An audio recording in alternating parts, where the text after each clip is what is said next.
Opakru jikwara mugiro kamana nya kumkitira mugi TV kaone wangsai chendu marangich welo sade kibuchjo piny pobrogomba ka giwendo modhial mabrobedo kodwe studio ka Professor Peter Wanyande en jalonje weche mag telo gimomiyo wadhi penje wach mar ikruok kata ting ma IBC ni godo ka koro ji ochomo yiero en owuon nodhi e duol mar yiero commissioners mag IBC mochopo rang'eny mogik nodwa bedo commissioner mar IBC obro penje debe ni oyudo komno ang'o ma nyaka lokre mondo jopiny obed gi yie kuom IBC mane mbaka mobro goyo sa adek e buch jopiny medo er winjo pachi 3-6-0 kaka inyalo yudowa antiere ka endi gi Wilson Ochuka jaka buoch kobita kaka jaloko marwa an kaka pile nyinga Trevor Ombija jandingo panga jonyakach dendo nombija taya nyakwar guok ocha pesa weche manyien ma wan go. Daktari ogolo result mi no dere kolingana gi kaka nong'iyo body to nitie penjo mana penjo jo aipa na penjo daktari to ginyisa ni mano abia penjo jo aipoa. Familia Walter Odhiambo manyocho to e sele te sendo bila ma Aram manisiaya okwedo duoko mar bero moyango ni nyocho dere. No, that's not what. Now I want to ascertain whether you actually used your firearm that day.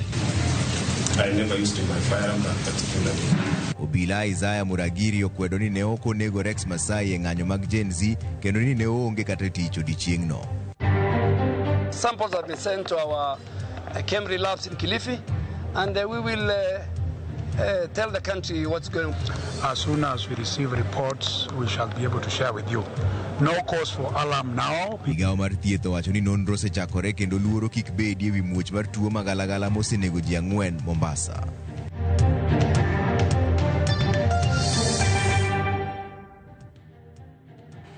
Jatend migao mar arita kwe Kipchumba Murkomen odok ne sirikal ewi ripot mar kwan ji 42 manowito ngimagi e ng'anyo mar tarik 25 dwe mokalo kod tarik 7 mar dweni. Ataro mar ripot mar duol marango ratich oganda pacho kae men KNCHR mawacho ni kwanno en ji 61. To mana kaka jafombo mar Walter Nyambaga leronwa, Murkomen okoni ripot manyoro ogolo en moyangi kendo puodhe gi obila. Luachiel bang' yango ni maromo ji 42 kende mane owito ngimagi kinde ng'anyo ma tarik 25 dwe mokalo kod tarik 7 mar dweni chieng' Sabasaba. Lipot ma jatend migao mar arita kwe Kipchumba Murkomen oyango ni kare kendo opodhi malong'o kod obila mopogore kod duol marango ratich oganda pacho ka KNCHR mane oyango ni ji 61 ema nowito ngimagi. I have been asked about the numbers that we announced yesterday by the National Police, that came from National Police Service regarding the people who died in the last, in Mandamano on 25th and 7th. First of all, let me say this, that nobody is intending to hide numbers. There is no value in hiding numbers because it's about human beings. For avoidance of doubt, there's no, if the numbers eventually is tallied and it becomes 61, beyond the numbers that have been received by the police, we will say 61. If it's more than 61, we will say that. Murkomen okoni sirikal oikore mar chiwo ler kendo menyo kwan mage kod duol moro amora maparo ni sirikal badhore kod kwan go. Murkomen olero ni tarik 25 mar dwe mokalo maromo ji 17 ne owito ngimagi to tarik 7 mar dweni chieng'no mar Sabasaba maromo ji 25 ne owito ngimagi. And therefore, we have, if someone has a higher numbers than us, than the National Police Service, there is no problem. These are both national government institutions. They are national institutions. And there is no reason why they cannot meet and work on tallying those numbers for reasons of accountability. Murkomen mania ni limbe mare Turkana, weche arita kwe otelo ne sirikal, okaw motegno weche mag arita kwe kod ratiro mag oganda, ahinya to ngima jo Kenya. Even one life is very important. And we take seriously the question of loss of life. Some of those people who lost their lives, the circumstances are still being investigated, including the very young girl who painfully lost her life in that situation. Walter Nyambaga, Ramogi TV.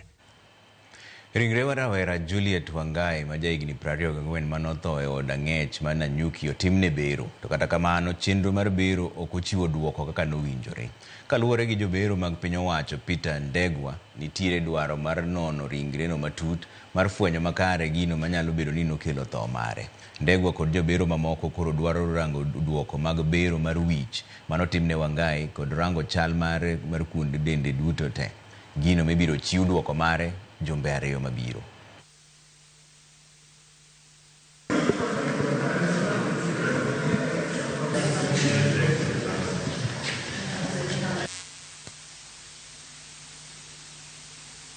We are finding some things in the lungs, in the brain, in the pancreas, and the liver, all of which can actually be contributory. And specifically, there is bleeding in the brain, which is doesn't look traumatic. We are not seeing direct injury to the head. Therefore, we are suspecting that the bleeding could be anything else apart from trauma to the head. And then we see the other organs, because there are quite some links with the other organs. The liver, the pancreas, the lungs, all those have some issues. Duol mochung' ne apisas mag obila NPSC ogolo ywak ne od bura ewi mano magiwacho ni Ogai mar obila Douglas Kanja osebedo ka kawo tije monego chwal kod NPSC. Ywaruok mar NPSC kod apis Ogai mar obila osebedo kuom thuolo malach chakre ng'anyo mag rowere mag Gen Z dwe mar 6 higa mokalo, kama ji 60 ne otho e lwet obila. Chris Owino miyo ler mar wachni. Ywaruok e kind duol mochung' ne obila NPSC kod Ogai mar obila Douglas Kanja odhienyore kendo e nyim od bura bang' duol noseyo Douglas Kanja kuom tayo tije ma onego chwal kod duol mar NPSC. Jatatije maduong' mar NPSC Peter Lelei dwaro mondo migi teko maketgi mar duol mochung' ne ng'iyo weche mag joyal buche JC mar chung' ne weche duto motenore kod apisas mag obila. Just the way Parliamentary Service Commission is in charge of its human resource functions, and the way TSC is in charge of its human resource commissions, we still ask this great parliament to enable us be able to take over the payroll and the human resource functions at the NPS, because that is the purpose of our being creation. E nyim komiti mar od bura mochung' ne ng'iyo ka sirikal tiyo gi omenda mag jopiny, Lelei wacho ni kata chenro mar daro apisas mag obila ma en tich mar duol mar NPSC osebedo ka itimo kod Ogai mar obila. It is also true, Chairman, that during the period under review, under audit, the National Police Service Commission was denied access to National Police Service payroll, and hence payroll inspection and human resource audit could not be carried out to determine the implementation status of the Commission's policies and resolutions.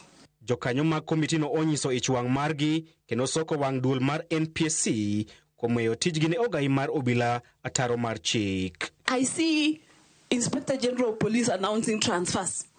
The law is clear, it is a Public Service Commission. I don't know where the Inspector General comes in. Than themselves. That the people they are supposed to supervise, they have more power than themselves. Do we have reason, Chair, to continue listening to people who have admitted that we have thrown in the towel? We summon the IG to appear before us with you, and we tell him the truth. We tell him the truth that this mandate and this one belongs to the Commission, and therefore he needs to vacate that mandate.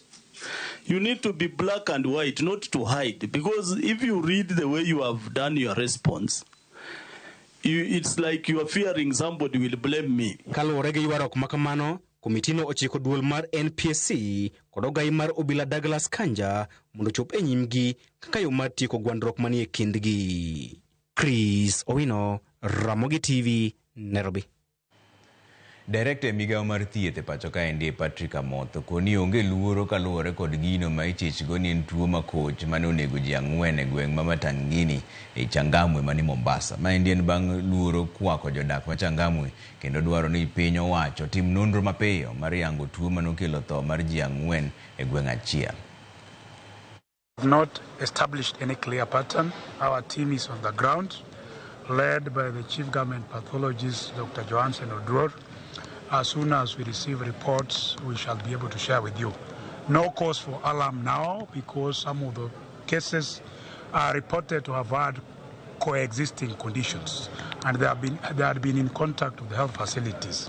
All the tests samples have been sent to our Camry labs in Kilifi, and we will tell the country what's going on. But what the DG has said as our head of technical, not only for me, but for the whole country. Jatend piny Kenya William Ruto kone duond kanise mondo bede ong'ala manyime e jiwo oganda mondo bed kod kido kendo tembe makare. Ruto notimo romo kod jotend kanisa kotelnegi kod jadolo mag kanisa mar Evangelist miluongo Federation of Evangelical and Indigenous Christian Churches of Kenya e kar jot mare ma Nairobi ka endi, kendo jatend piny nopuoyo kanisa kowacho ni mane e kar yudo kwe kod jiwo kwe bende. Okone jonyuol bende nyaka kaw ting' mar tiego nyithindgi mondo nyis kido maber. Nyuma Samburu, simameni pamoja nyinyi wote. Wale ambao wanapiga kelele ndio tumewaruhusu na sisi hatuna kelele. Ndio unakuta the same people ndio wanapinga hii altar ambao tunaweka hapa. Na wale wanaipinga hao wenyewe wakati tulikuwa colonized in this nation ndio walikuwa wanatoka pale wanakuja hapa kuombea governor. Mimi nasema hivi, ukiona mtu ambaye anapinga altar, unless you are an antichrist. Sasa niwaulize, mimi nikuje niwajengee kanisa huko yote ya mawe, alafu ya State House ibaki ya mabati. Kuna ukweli hapo? Ukweli hata nyinyi kwa huruma yenu hamwezi kuwa hata na huruma kidogo.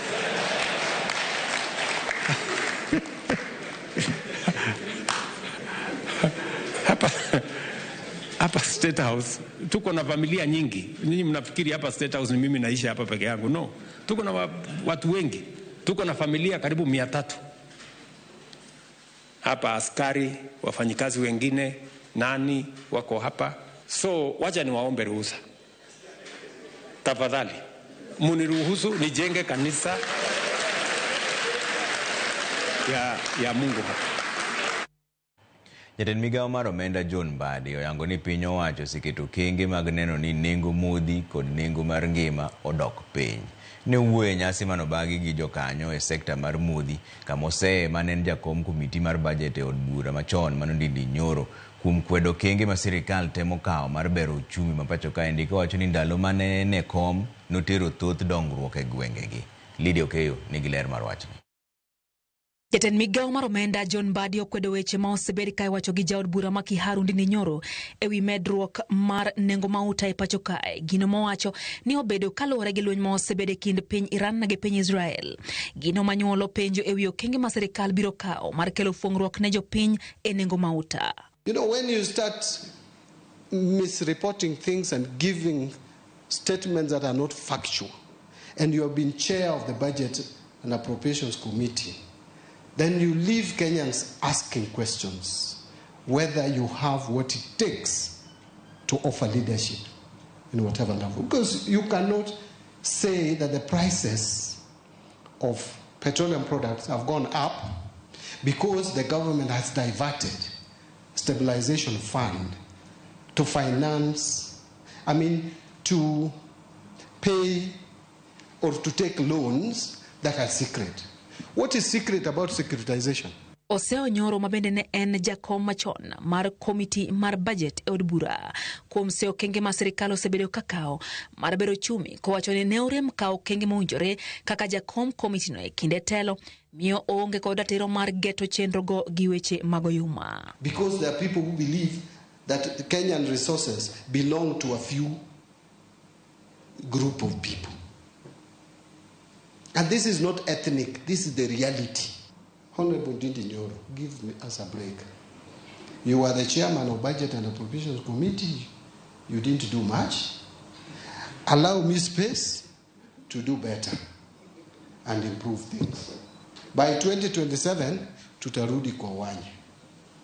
And that time hata mimi nitavaa suti yangu ya siasa. Hii kitu imeniweka.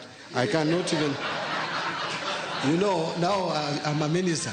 Oyango ni limbe mare e piny London ne giketo winjruok gi kembe machano kelo apise gi e pacho kae kendo ndiko rawere tije kakoro okwo rawere mondo mi oyud yore makare mag chiwo pachgi to ok ng'anyo ma iketho e mwandu mowacho ni biro riembo joket mwandu e thur ka. We signed with AFC, going to have their regional office in Kenya. And finally, you are all aware, European Bank for Reconstruction and Development.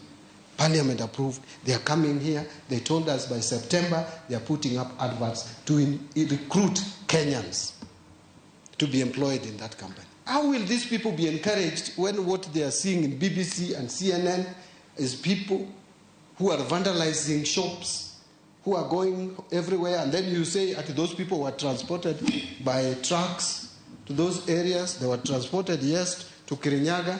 Then after 3-4 days, almost a week, the goods that were stolen are found in the villages in Kirinyaga. So those people were transported from wherever, came there, vandalized the shops, and gave the locals the goods to keep for them. You know, let us be realistic.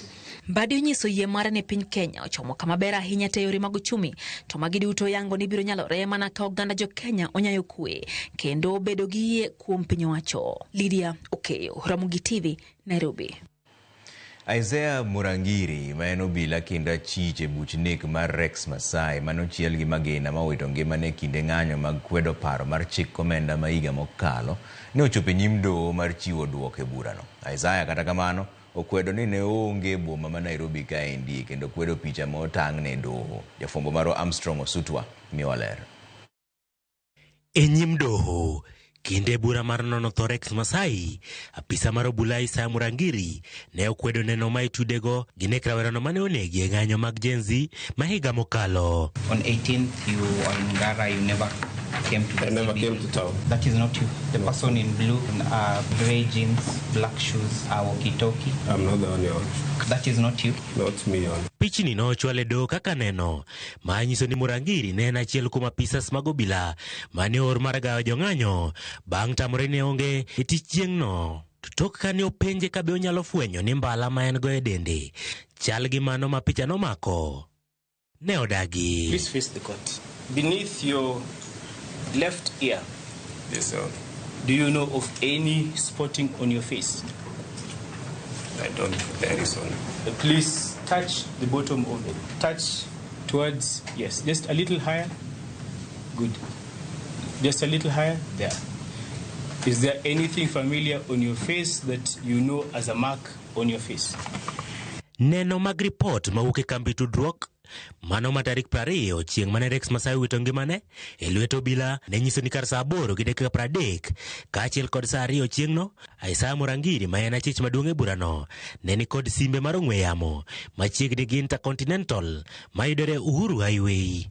Is the masked information that pinned the phone this exact moment. Would you confirm that Intercontinental Hotel is along the Uhuru Highway? Continental Hotel, I can't recall exactly it, but it's within areas of Parliament. Pichni matarika 18 simu mar ong'we yamo ni kaachiel kod banglini chalre kata kamano Murangiri odagi ni mano ok en. Apisa mochung'ne timo nonro e burano Paul Njihia ne ogolo neno ni ng'ieng'ie mag remo mane ochoko kama ne timno timore kaachiel kod nonro mag nyinyo mag remo kata DNA mane okawe ringre Rex Masai nochalore. And those samples were picked from the scene, and it has already this far established that Rex Masai was shot during the demonstration, and that blood sample matched the one that was collected from Rex's body. Chik ne ogol ne apisa sadek mawuok e tesend obila ma Central kama oting'o Martin Githinji, Simon Waweru kaachiel kod Geoffrey Mbae mar chopo e duol mochung'ne keto nyong'ong'e ne obila IPOA kendo ndiko dhogi. Armstrong Osutwa, Ramogi TV.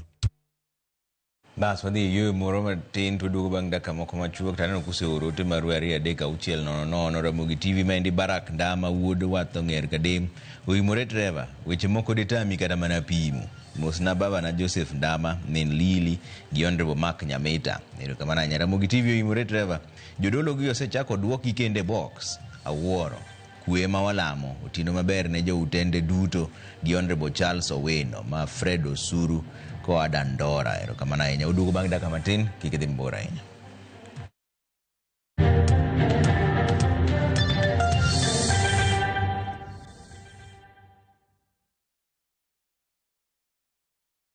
Introducing Wigo, your trusted ride. The ride with the most reliable, verified, efficient and transparent drivers. With fabulous cashback incentives for passengers, each trip on Wigo feels like an upgrade. Download Wigo from Play Store or App Store or SMS Wigo to 20425 and ride with confidence. Wigo, let's go.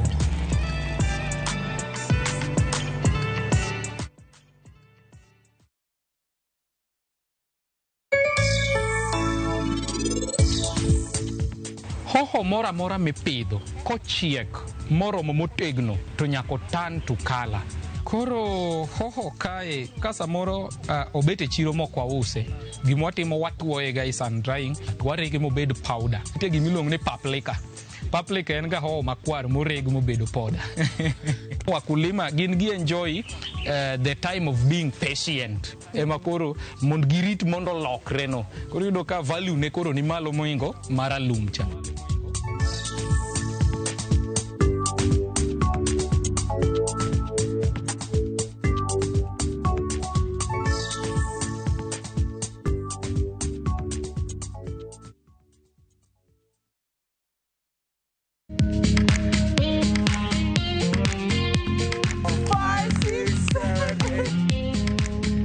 For all matters health, watch Ndagitari in Kikuyu, Penj Laktari in Luo, and Uliza Daktari. Hivi viharusi vinatoka upande wa roho, wa moyo. Uthiririo horo wa wellness check-up. Tafadhali, enda uone daktari bingwa ya mama. To milk ni emokano nafas. Get more episodes of these informative shows on View Sasa.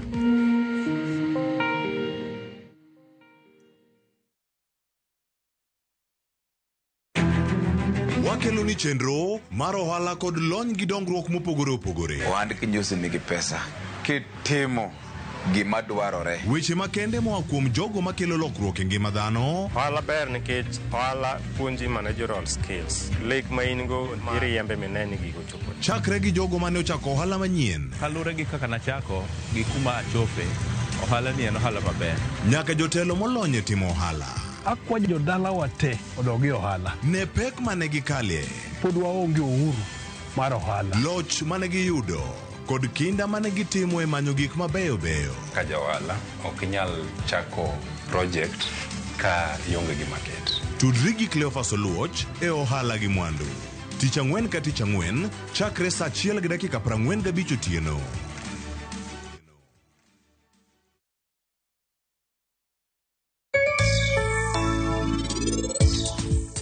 Kawuono koro ka en nyuma to wuok koko wachona ne koro kaka en osechako timre koda. In nyaki mak wachni matek nikech chieng' moro eno nyalo bedo gi gimoro machande to eno biro lal ni kamano.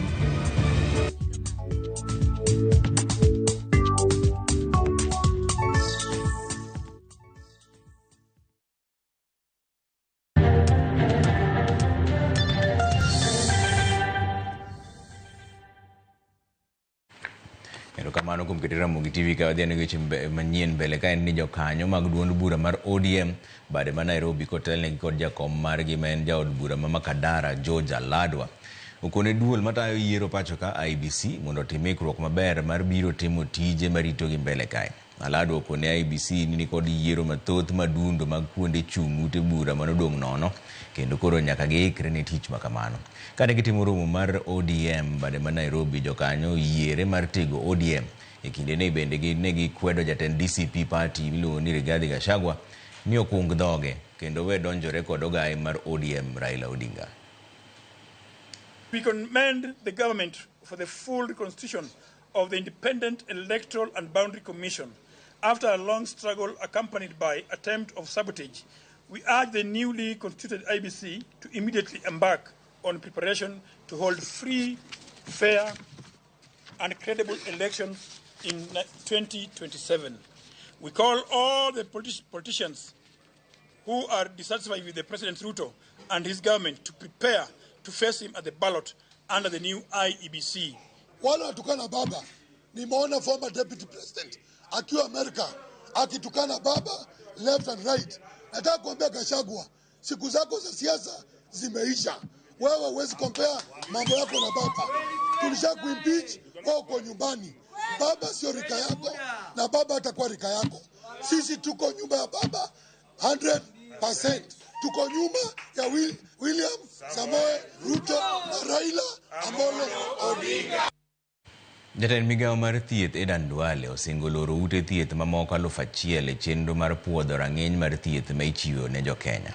Duale mane losi kaunti ma Kisumu e kinde nyasi mar yango lai mar nyasani ma SHA tiyo godo okoni nitiere ute thieth ma osebedo ka rocho ratich jotuo ka moko jotuo riwo nyaka kuonde nindo kama moko to ipetho negi nyaka piny e dier ot. E thuolo mar dwe achiel mokalo, Duale ne oduoko piny rang'iny mar ute thieth 1,000 kama moko moheo 300 bende ne oloro e pacho kama ngima. Today we saw some facilities, some systems. Unlike NHIF, because of corruption, people used to claim reimbursement from NHIF. Those who sleep on the floor, the 3 who sleep on one bed, 3 mothers, pregnant, who don't know each other. That story has come to an end. You can say anything, and I have said it. If you want more patients, go buy beds. If you have bought beds and there's no space, build the maternity and the wards. There's no question about it. There are many people talking about it. And I have closed over 1,000 facilities. And in the next 1 month, I will close another 1,000 facilities. Our teams, regulators, if your facility is level 2, you will stay at level 2. If you want to move to level 3A or 3B, you must upgrade your facility. Sirikand kaunti ma Nairobi chano iko ringre ji 240 mosebudhe kuonde kano ringre jomotho kendo nyaka sani pok oyang anyuola maggi. Maendi en tok doho chiwo thuolo ne kaunti ma Nairobi mondo dhi nyime gi chenro mag ik ma ichano time kar iko ma Lang'ata. Ringrego gi sani itimonegi chenro mar bero kod apisas mag okwach kich mar temo yango nonro margi kokalo e nyinyo mag DNA. Efinyakidi leronwa wachni. En chik manochiw tarik 15 dwe mar abich higani. Chik manochiw kod jang'ad bura Daniel Ole Keiwa mamiyo thuolo sirkand kaunti ma Nairobi iko ringre 240 mapok oyang wedegi. Ringrego gin mago mokane kar kano ringre mag Mbagathi, Mama Lucy kod Nairobi Funeral Home mong'ere ahinya kaka City Mortuary. Kuom ringre 240 go, 126 gin mokane kar kano ringre ma City Mortuary. Ringre ma osebede kar kano ringre no kin tarik 19 dwe mar achiel ko tarik 28 dwe mar 10 higa 2024. We identify the exact cause of death. We remove all the tests that we need, more so for DNA identification. Okay. Then we dispose them off. We bury them. Let me say we bury them, not dispose. City Mortuary ni kod nyalo mana mar kano ringre 184. Kata kamano gisani kar kano ringre no ni kod ringre madikal 500. But all these bodies are attacked. Oh, yes. Some have names, but still remain unclaimed. Some don't have names. So what we do, we have body X, tag number 4060. Then we retain the tag. We take the DNA for body X number 4060. So that goes to the record as tag this. This DNA belongs to this body. When we are burying, we bury in rows. There is a way it is done internationally. Yes. There is a layer we put, and then we put bodies. In a way you can know this body is in row 3, number 5. Yes, and we now put these bodies in individual body bags.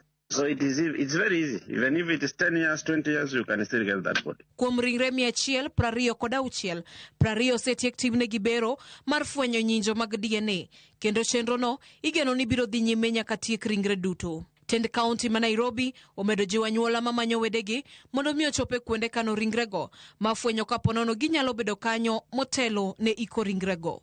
Efinya Kidi, Ramogi TV, Nairobi. Riwruok makedo ne ratiro mar nurses, Kenya National Union of Nurses, e bade ma Homa Bay ogolo milome mar ndalo 7 ne sirkand kaunti no mar chopo dwaro margi mane gisepedhonegi, ma kok kamano to gidhi ng'anyo juma manyien. Jotend riwruok mar nurses e kaunti ma Homa Bay wacho ni ne giketo kokgi ogirimiti 4 mane sirkand kaunti no onego ketie tim bang' kane gichungo ng'anyo margi dwe mar 1 higani, to nyaka sani kuom ng'ur mane gichwalo onge mosetim. Jakom riwruok makedo ne ratiro mag nurses e kaunti no Emadiko Keyo gi jalupne Brenda Peterson okoni gik mane giwinjore ni otimnegi oriwo medo nurses 386 lemo kendo ndiko nurses manyien 150. Mondo gine ni weche 4 mwawachogi mondo chop kargi. Kendo wakonogi ni okwaikore mar bedo piny kwa discuss wach mag promotion. Promotion is a done deal. Wadwa ni barupe mondo chiw. Okwabi bedo piny no chako wacho wach mar gratuity gi salary arrears. It has to be paid with the July salary. Be okwachako bed piny no wacho wach employment of additional 150 nurses. We've been very patient to okwadhi rito any longer nikech the nurses obedo very patient kagi rito the promotion letters. We had an agreement that is the promotion letters were to be out in February. Till now it's like more than 4 months down the line. We've not had any communication from them. We've not been promoted. Nurses have always been working and some of the nurses have not been promoted for more than 10 years. Riwruok mar oganda ma ong'ere kaka Development and Community Empowerment kata DAYS ka otenore kod oganda dhi nyime kod kedo kod rochruok mag ratiro mag oganda mosebedo ka medore kuonde kunyo mula e kaunti ma Migori. Jafwambo marwa Jojuma miwalero. Kada bed ni kuondego mag kunyo mula osebedo mago mag nweng'o mag oganda mathoth e kaunti ma Migori, ywak bende osewuok ni kuonde kunyo mulagi bende osebedo kuonde matogo mag oganda mathoth koro osebed ka irocho kaluora bende koro kethore. E okang' mar ratich oganda matiyo kuondego mag kunyo mula, riwruogno mar oganda ma ong'ere kaka Development and Community Empowerment kata DAYS ochako chenro mar tiego oganda ma odak e kuonde kunyo mula kod aluora mar kuondegi mag kunyo mula e yo mar ratiro mag oganda kaachiel kod aluora. Do nitiere bende ratiro moko bende mirocho mag ji e kuonde mitime mining. Achiel kuom ratirogo kopogore gi mar nyithindo, mine bende neno pek e yore mag gold. Moko kuom gigo eko mariwruogni kawo tende kod oganda ma odak e aluora mag kuondego ma ikunyo mula koro geto tieko e kuondego mag kunyo mula gin ma oting'o mako yiemo mondiki rawere manyiri kaachiel kod ndiko nyithindo tije. Nyithindo matindo iyudo ka we skul kadhi tiyo e gold, to gold ok en gima last for long. Gold en gima ndalo ne tin, ok onyal tero nyathi nyaka chieng'. Koro nyithindwa gi osebedo ka hinyore, iyudo ka nyathi matin tiye gold matek to gimoyudo bende onge. Donna Dienge, menja ng'ad rieko, riwruogni mar Development Community Empowerment, wani bedo ni oganda ok oseng'iyo ting' ma gintiere godo e rito ratichgi kaachiel mag jowetegi ema osemiyo ratiro mag oganda pod irocho e kuondego mag kunyo mula. Mang'eny gin gik ma kowachi to kelo koko, to wadwaro ni mondo community kawuoyo to gimanyo solution kata gimanyo yore ma ginyalo konyo godo gweng' gin giwegi, kaeto koro waluongo teko ma oko mondo konywa mondo wawach wechegi kanyakla. Koro mae momiyo wadwa ni wapuonjre ni ere kaka wanyalo rito gigewa machalo pige, bungewa ma wan godo. Adienge wacho ni kwan nyithindo mathoth mawuok e aluora ma ikunyo mula weyo sikul kendo donjo e tich mag kunyo mula. Nitiere nyithindo ma ok dhi skul nikech gidhi kuonde mitime gold mining. Kethruok ma aluora bedo koro osenenore e aluora mag kuondego ma ikunyo mula bende en achiel kuom gigo eko mariwruogni mar Development Community Empowerment geto tieko ka gitiyo kod oganda ma odak e aluora mag kuondego mag kunyo mula. Goldgi ok bedo ikunyogi kuonde moket sites magi oket along kuonde ma pigega wage chakore to magi pige motiyogo kendo madhogo watiyogo, koro gi sechegi ok wanyal modho pi. Kiwuotho tiyudo bugni manyalo nego kata ng'ato. Sainede madongo dongo gino ketgi kanyo yudo ka areas go gimako to gin gi chemicals eigi.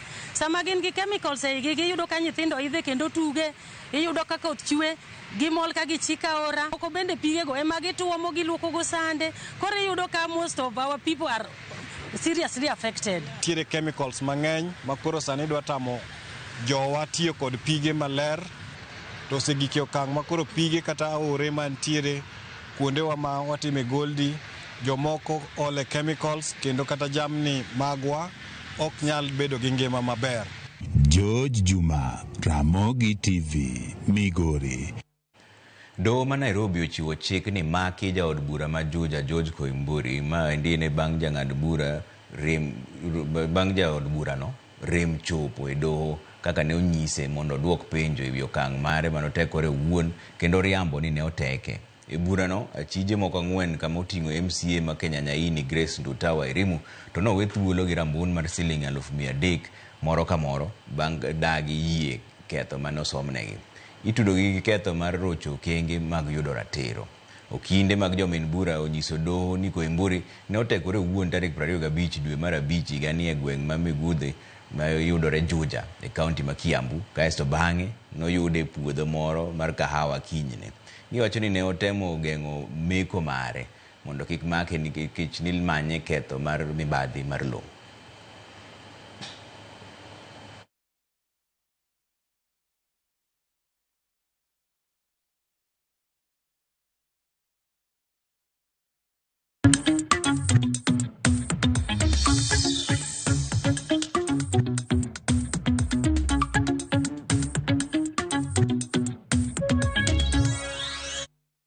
Jokanya sekta mar tuk-tuk e boma ma Kisumo koro geno ni yuto magi dhi medore bang' yudo sir mar tuk-tuk 5 manyien kokalo e sirkand Kenya Kwanza kaluwore kod singo mane ochiw kod jagoro mongirore migawo mar arita Dr. Raymond Omolo dwe mar 4 higani. Chiwono en achiel kuom chenro mag sirkand Kenya Kwanza mar jolo ahinya to jende e yor ohala kendo medo negi nafas mag tije pacho kaendi. E nyasi manotime alap mar Jaramogi Oginga Odinga Sports Ground, grube 5 go ne oting'o jo tuk-tuk ma kwan gi ohewo 300 ma wacho ni gin kod adieri ni chenro no dhi loko ngimagi. Dwe mar 5 higani kokalo e chenro no joriemb apiko bende ne oyudo sir mag apiko manyien. Pikipiki zililetwa hapa ya stima. Wangapi wako nazo wanaziona zikitembea kwa barabara hapa? Sisi naenda polepole na ukibeba customer nashukuru sana. Leo pia tumeona tuk-tuk zimeletwa pale 5. Sasa hivi watu wakupanga tuk-tuk watapata pesa. Madrivers watapata pesa. Si hiyo kitu mzuri? Tunasema ni asante kwa ile kazi yenye Raymond ametufanyia na tunasema ni asante kwa ile kazi yenye rais anatufanyia. Hii sekta yetu ya tuk-tuk iko na vijana wengi na bado tuko tayari vijana wengi waje waingie hapa ndani tufanye kazi pamoja, at least kila mtu apate venye anaweza pata riziki yake. Ngone rais marwa erokamano kumiene jatelo mondo biye ground mondo par yude keshude wadwaro tich manyaja en part of tich kochakore kawuono wadhi ndiko drepe 5 tich ndio mano omedore.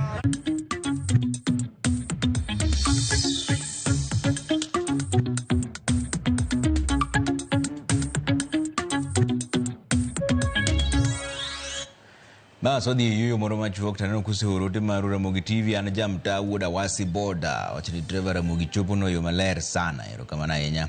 Ramogi TV ma wachni waneni maler ka wan gi baba wa dala mar Ayweyo ma endi engineer Andrew Uma Okuna wuoda Ayweyo erokamano ahinya. David Obel kane kipasi wachni Kanyadot wachni news ler mokalo. Bas odugo bang' dakika moko matin kik idhi mabor ahinya.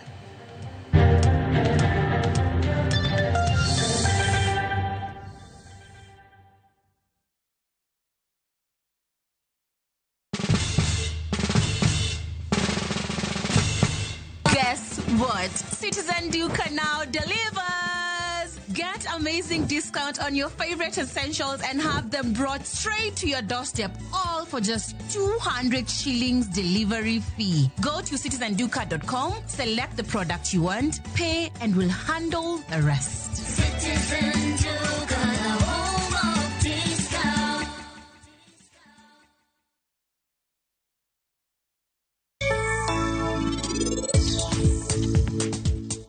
Nyako ni otimango? Kwelo. Nyako ni onge ketho. Nitie mana chochruok matin. Akwayi ni winji. Inspector an Rajiv Bajwa. Kio chadiru gocho na kunyisa ni umako jaoda. Wachna en ang'ono marach. Kawuono koro ka en nyuma, to wuok koko wachona. Ne koro kaka en osechako timre kode. Jaodi osebiro kae mondo kawi. To bende an ok apar ni en ng'ama yie wang' piyo. En ogoni lweny ahinya. Nyaka bed ni en oyie kodi.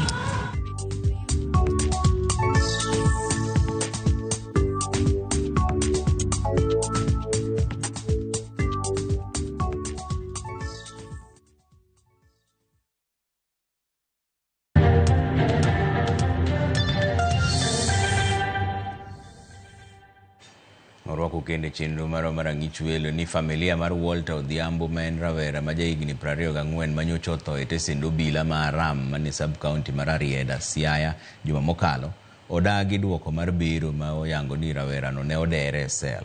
Giwacho ni gin kod penjo mathoth ne laktar manotimo biro e osiptalno ma Madieny kachiel kod duol marango tij obila miluongo ni IPOA. Jafwambo marwa Steve Biko lero nowachni. Tich abich juma mokalo tarik 11 dwe ni obila e tesend ma Bondo nyocha omako Walter Odhiambo, rawera ma jahigni 24 kitude gi tim mar rocho ratich nyathi manyako ma ja grade mar 6 e skul primar Makolo e gweng' ma Got Kachola mayudre Arieda e kaunti ma Siaya. Bang'e to obila nochwale tesend obila ma Aram. Kinyne gokinyi mane en chieng' ngeso, obila noluongo min-gi mondo ochopie tesendno, kendo kanyo emane obila oyangone ni wuode oyud kowito ngimane owuon e sel e kinde mane idhi miye chiemo gokinyi. Luonga ni nyathini ni e sel. Nadhi to nong'isa ni nyathini nodonjo e sel ka ngima, to ka nidhi mondo migi chiemo by saa 11 ni to yud kotho. Kotho through no ohang e sel odere to gi tol mar jacket. Obila nokawo ringreno kendo chwale kar kano ringre ma Madiany mayudre ir Arieda. E lak saa 2 mar okinyi ma kawuono, anyuola mare nochopo kar kano ringreno mar rito duoko mar bero mane itimone ringrene. Bang' kinde manok, duoko nowuok mayango ni rawerano noyudo hinyruok e ng'ute, gino manokelo thone. Duokono ma ochuo e kogno gi laktar Josephine Nyasoro lero ni ranyisi mag yudo nyalo puodho ni rawerano nyocha odere. Notim ne wan gi daktari kendo ne wantie seche manotimo.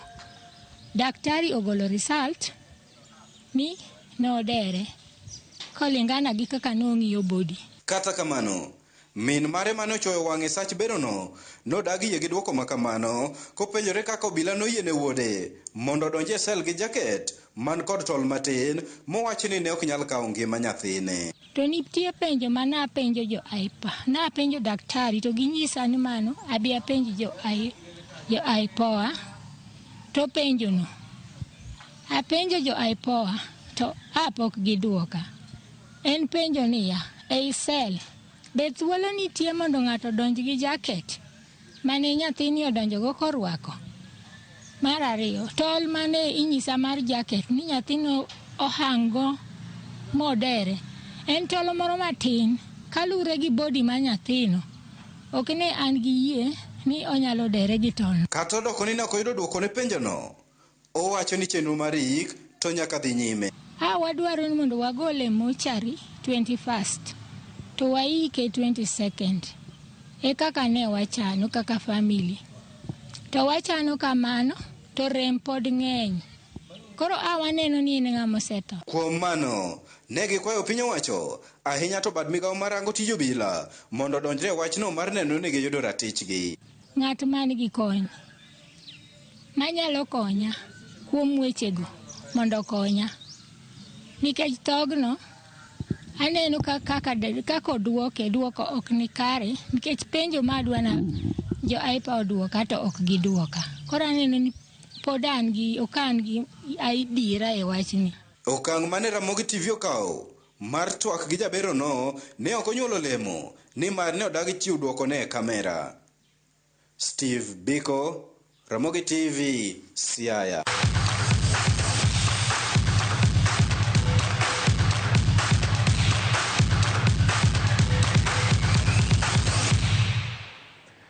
Walora ni weche mag tuke ne lap tuke manyayo kawuono nochiwo ayanga ne komiti maloso chenro mag chan e pacho ka India. Jatend migawo mar tuke Salim Vuri opuoyo migawo mar lweny mane omiyo orak mar loso pewe ma ibiro go e tuke mag chan kowacho ni ne gitiyo makare. Jatend migawo mar lweny Soipan Tuya bende nopako tudruok e kind sirikal kod migawo mare motiyo kanyakla e loso pewe go.